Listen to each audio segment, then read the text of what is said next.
So Triple H had some choice words for fans on a recent call, and he's not too thrilled with how the fans are in general for WWE and the product. And there's rumors of more cuts coming to WWE's roster. Let's get into all the news and the breakdowns right now.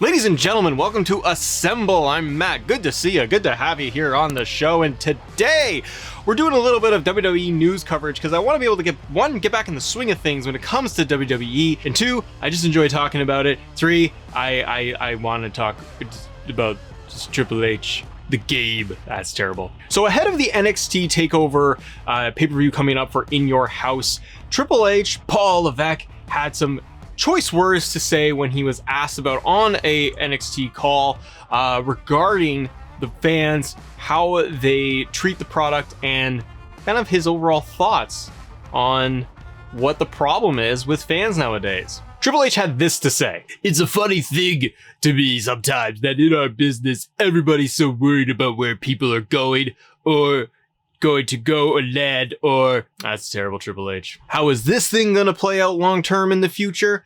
How about watch it? Triple H stated. Do you like it or do you not like it? Do you have to say, I like it, but I like this other thing more, or I like it, but I don't like it as much as I like that one? Just watch it or don't, and stop trying to figure out where everything goes. Triple H noted that fans often ruin their own stuff by over-analyzing the product. This is an interesting statement, right? Because on one hand, I kind of get where he's coming from a business standpoint for the product, like what he's trying to grow with NXT, with WWE in his position. He just wants people to sit down, enjoy the product, stop over-analyzing every like minutia detail regarding the business itself, regarding the company's moves, what they're doing within storylines of where they're actually going to be going, and try to just sit down and enjoy the moment, enjoy the product for what it is. I understand that to a degree because we all do this as fans. We sit there and we look less at like what the actual storyline or what happened today on the show, the product itself, and we look more of, well, where is this story going to go? Hey, they're setting this thing up with Adam Cole and they're going to go down this path. Maybe they're going to do X, Y, and Z over the next 3 months. What are they going to do with this? Where's this going? But that's fun for us too, because we are passionate about the business. We enjoy it. We've been lifelong fans of this. So it's almost like we take such a vested interest in what's going on. So I do get where he's coming from, but at the same time, it's not necessarily the best position to take and the best hill to go on. Triple H had more to say. It goes like this. Quote, the fans ruin their own stuff half the time trying to figure out where everything goes and why it's going there and how they can try and picking up their phone and go search for the thing to find out what it is that can ruin it for them so they're not surprised when it happens. I don't understand that. I'm thrilled with what the brand is. I'm happy with where it is.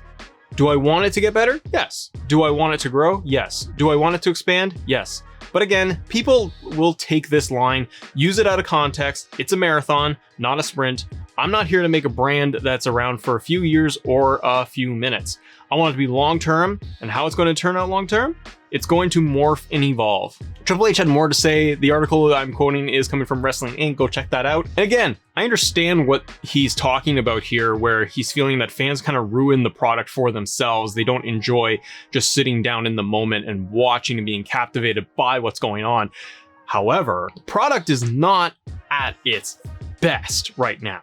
I think that if WWE as a whole, not speaking to NXT specifically, but WWE as a whole, if the product they were producing was firing on all cylinders, the stories were captivating, people were enthralled with the characters, kind of top to bottom, then I think we would be championing it and we would be looking and focusing on, wow, look what happened on Raw last Monday, instead of, wow, I can't believe it's still a 3-hour slog and it's still just the same promos over and over. And why are they even bothering with the storyline? Because it's become so lax and just so turnkey, and there is no development for some stories. Some stories over on SmackDown, like Roman Reigns' character in general, has been awesome to watch. I'm always enthralled with that piece, but it's one component of the entire puzzle. On NXT's side, yeah, I enjoy a lot of NXT, but some of it I'm not enthralled with, and that's okay. I try to enjoy the product for what it is, what's in front of me, but it is a little bit hard when you're not kind of crushing it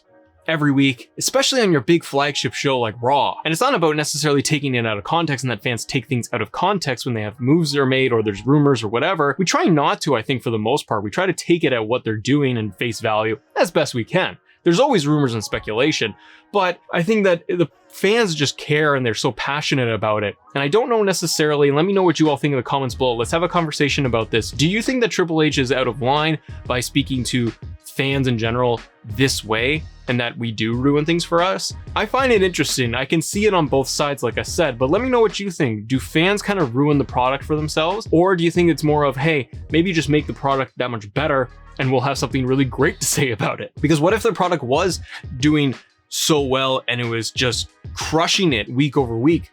We would have a lot to say, but we would have more to say about, hey, where could this storyline be going in a positive way? I think what part of the problem is that the product is not doing so well. The ratings are down consistently, especially on Raw. Fans do say things like, I wonder where this poor, lackluster storyline is going down the road. They introduce something, they introduce a new feud, and maybe it's not exciting. And so fans are wondering, why are they doing this, or where is this going to go? It's hard for us to actually enjoy the product then if it's not captivating for us and we're not invested in it. Second piece of news we have here coming out of Wrestling Inc. as well is WWE planning to release more superstars. WWE recently departed with a lot of big name talent: Aleister Black, Braun Strowman.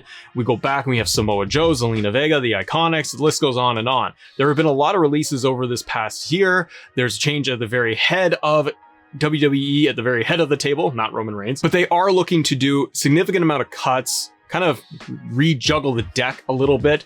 And now there's more rumors coming out that they're not quite done cleaning house and that they are going to be removing more talent and getting rid of more talent in the coming weeks. WWE recently parted ways with a number of superstars who were told that they were being released as part of budget cuts. Now word via Andrew Zarian on the Mat Men podcast is that there will be more releases made as the company looks to cut back on contracts. This gets very interesting, and the reason why I wanted to go through this piece of news with all of you is that WWE spent so much time over the last 5 years of just hoarding talent, grabbing every single star, any person that had a name of value on the indie scene, or they wanted to re-sign them for a long-term deal again. They were in the system. Whether they were being used on television regularly or not, they scooped up all of this talent as companies like AEW were getting started and started acquiring talent. Not that that is the sole reason for doing that, but it definitely seemed to have some impact on them as to why they were just gobbling up all of these stars and putting them on these big deals. Now that they're kind of reassessing things, they're starting to let contracts go, expire. They are buying out these deals like Braun Strowman, who had supposedly north of $1 million in his contract, eating that cost, reshuffling the deck, and trying to do a cost-cutting measure.